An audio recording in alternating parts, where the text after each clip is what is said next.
Here's a question from Thomas, who's a really cool guy who gave Justin, Brian, and myself access to the most awesome place in the universe, SpaceX. He wants to know, other than yourself, who do you write for? What friends do you give your book to see if they like it? This is a very important question. There's two answers to that.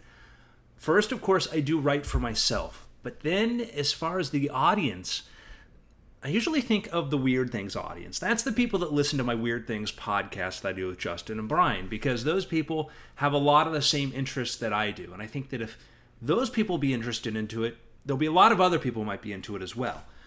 As far as what friends do I give my books for notes on, person number one is Justin Robert Young. Justin and I have been working together for several years. Justin's got a very good way of thinking about things. He understands the things that I'm trying to say. He knows what I'm capable of and probably what I'm not capable of. So he's the first person I go to for notes, because we've got a pretty good relationship back and forth between that and a shorthand that we can communicate with. And it's important for you to find somebody that you know, that you get along with, that also has taste and reads a lot and is very knowledgeable. Don't go to somebody just because they're going to give you approval. Justin can tell me something sucks. Justin can tell me something doesn't work.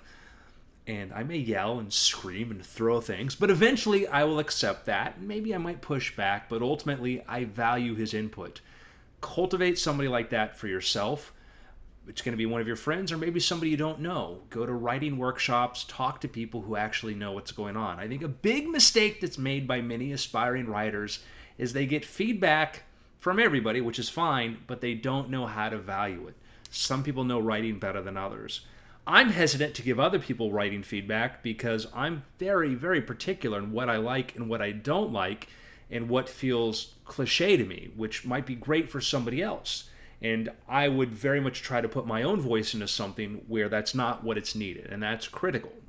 When I work with Justin, he understands very much what my voice is versus his own voice, and so he's not trying to put his stamp onto it. So that's absolutely critical. And I think a lot of writing gets derailed because we give it to people who want to put their ideas into it. They want to tell you what they would do with it, and that's not what a good collaborator does in that case. If you're working with somebody and you're co-writing a book, yes, that's what you do. But when you just want notes, it's much, much different.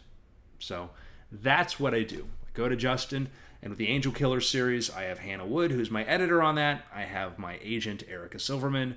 These are all very smart people who can help steer me in the right direction.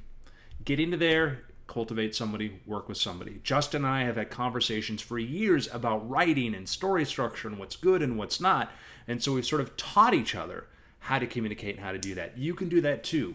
Look among your friends, find the smart one, the person that's going to understand what your goals are, and work with them.